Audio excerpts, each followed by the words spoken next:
श्रीमन्महागणाधिपतये नमः। श्री सरस्वत्यै नमः। श्री सद्गुरुभ्यो नमो नमः।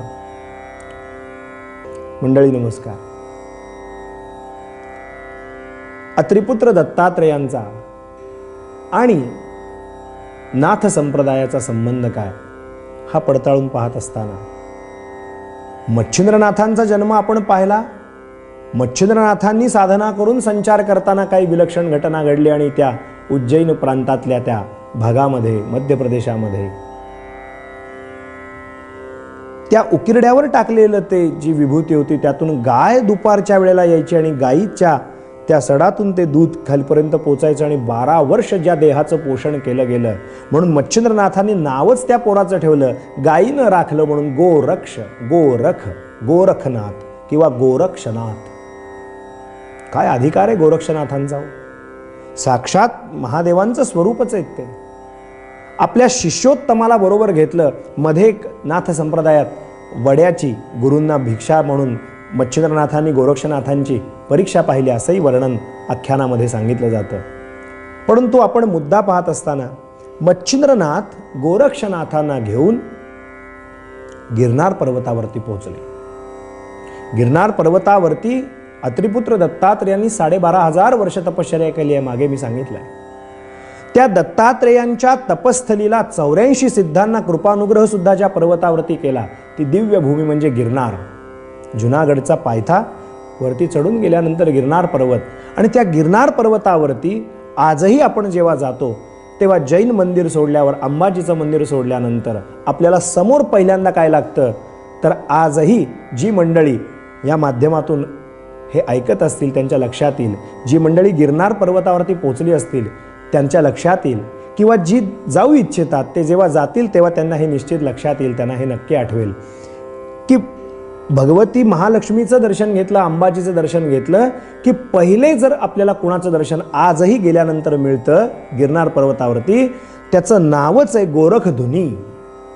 गोरखधुनी म्हणजे गोरक्षनाथ मच्छिंद्रनाथांच्या सहवासात जिथं तपश्चर्याला बसले गिरनार पर्वतावरती ती गुफा गोरक्ष गुंफा ती पहिले गिरनार पर्वतावरती आपल्याला लागते। इतकं सुंदर ठिकाण आहे ते।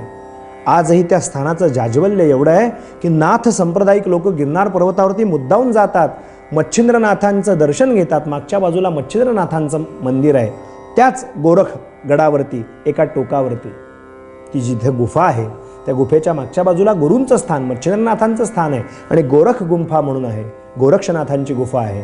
त्या गुफेमध्ये गोरखनाथांची मूर्ती, प्रतिमा, चरण पादुका आहेत। तिथे अखंड धुनी चालू असते। आजही त्या जागेचं जाज्वल्य किती अद्भुत असं आहे।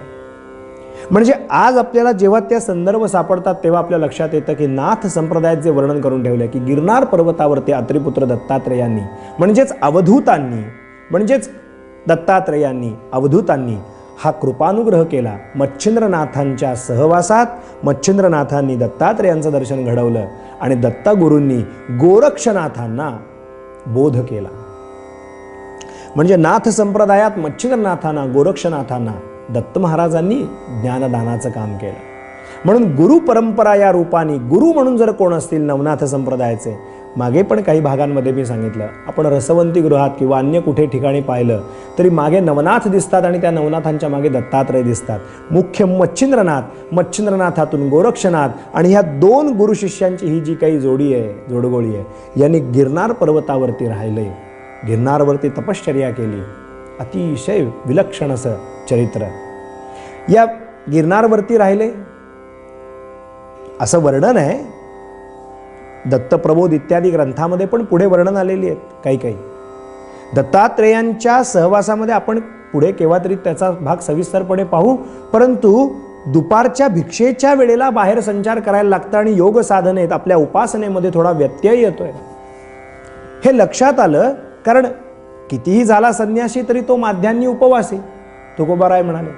किती कोणी कुठल्याही आश्रमाला गेला त्याचं स्वरूप बदलतं। आपण गृहस्थाश्रमी लोक गृहस्थाश्रमात असताना आपण म्हणतो चला जेवण करूया। एखादा मोठा मंडलेश्वर झाला, महामंडलेश्वर झाला, अमुक झाला, तमुक झाला, कोणी मोठा अधिकारी सत्पुरुष झाला कितीही मोठा संन्यासी झाला, कोणी महाराज झाला, कोणी महंत झाला, कोणी मठपती झाला, कोणी गादीचा कोणी त्या अधिकारी झाला, तरी दुपारी 12 वाजले की प्रत्येकाला भिक्षा लागतेच. स्वरूप आणि त्याचं शब्दात बदल होतात. आपण जे जेवतो त्याला आपण जेवण म्हणतो, पण संन्यासी जेवतो तो असं नाही म्हणत की मी आता जेवीन, तो म्हणतो माझी भिक्षेची वेळ झाली. भिक्षा म्हणजे तेच जेवणच, पण शब्द बदलतो. आपण घरामध्ये राहतो, तोही त्यालाही राहायला घरच लागतं, पण त्याचं स्वरूप बदलतं. आपण त्याला मठ असं म्हणतो. मला सांगायचं ते हे की कितीही झालं तरी भिक्षेची वेळ झाली की त्या नियमाप्रमाणे भिक्षाही घेतलीच पाहिजे. मग भिक्षेला गिरनारवरून खाली जावं लागतं, तो भिक्षा आणायला वेळ लागतो, त्यात वेळ जातो हे पाहिल्यानंतर दत्तात्रेयांनीच पुढे आपण गेलो गोरखधुनीतून गिरनार पर्वतावरती आपण जेव्हा पाहतो, आपण जर गेला नसाल तर मुद्दाम गिरनार पर्वतावरती अवश्य जा. अंबाजीचं मंदिर, गिरनार पर्वतावरती गोरखधुनी, मच्छिंद्रनाथांचं स्थान, मच्छिंद्रनाथांच्या त्या दुसऱ्या डोंगरावरून तिसऱ्या डोंगरावरती दत्तात्रेयांचं गुरुशिखर म्हणून आपल्याला रम्य असं ठिकाण दिसतं. परंतु तिथे सरळ जाता येत नाही, तेवढ्या पायऱ्या खाली उतराव्या लागतात, पुन्हा पायऱ्या चढून वर जावं लागतं आणि मग दत्तात्रेयांचं शिखर आहे. दत्तात्रेयांनी गोरखनाथांना सांगितलं, गोरखनाथ तुम्हाला भिक्षा मागण्यामध्ये वेळ जातो आणि तुम्ही ज्यासाठी या गिरनार पर्वतावरती तपस्साधनेला आहात, तुमचा अमूल्य वेळ उपासनेतला भिक्षेसाठी म्हणून का होईना वाया जातोय ना, तुम्ही काळजी करू नका. मी तुम्हाला एक प्रकार सांगतो. तुम्ही बरोबर तुमची साधनेची वेळ झाली की एवढंच करा, काखेची झोळी काढा आणि ती झोळी फिरवा सर्वत्र. त्याच्यात अन्नपूर्णेच्या कृपेने आपोआप भिक्षा येऊन ती तुमच्या पदरात बरोबर पुढे यायची व्यवस्था मी बघतो काय करायचं ते. मत्कृपा प्रसादानी तुम्हाला बरोबर भिक्षेची व्यवस्था होईल. तुम्ही भिक्षेसाठी बाहेर जाऊन तुमचा वेळ साधनेतला वाया घालवू नका. झोळी फक्त फिरवा, बरोबर झोळी तुमच्या पुढे त्या सिद्धीने बरोबर तुमच्या पुढे येऊन पोचती होईल. काळजी करू नका. नाथ संप्रदायातल्या ग्रंथात वर्णन आहेत. दत्तप्रबोध या ग्रंथामध्ये फार सुंदर वर्णन करून ठेवलेलं आहे. खूप सुंदर वर्णन आहे. ती झोळी अशी ते फिरवायचे आणि साधना एकीकडे चालू होती गोरक्षनाथांची. आणि एक दिवशी गोरखनाथांना असा अहंकार झाला की काय म्हणाले, माझी तपश्चर्या इथे दत्तात्रेयांच्या सान्निध्यात चालू आहे आणि मी साधनेला बसलो की बरोबर 12च्या वेळेला माध्यान्हकाळी मी झोळी अशी फिरवतो काय, ती झोळी फिरते काय आणि ती झोळी माझ्या बरोबर समोर येते आणि माझ्या तपाच्या सामर्थ्याने येते, असा काहीतरी एक गोड गैरसमज हळूहळू व्हायला लागला.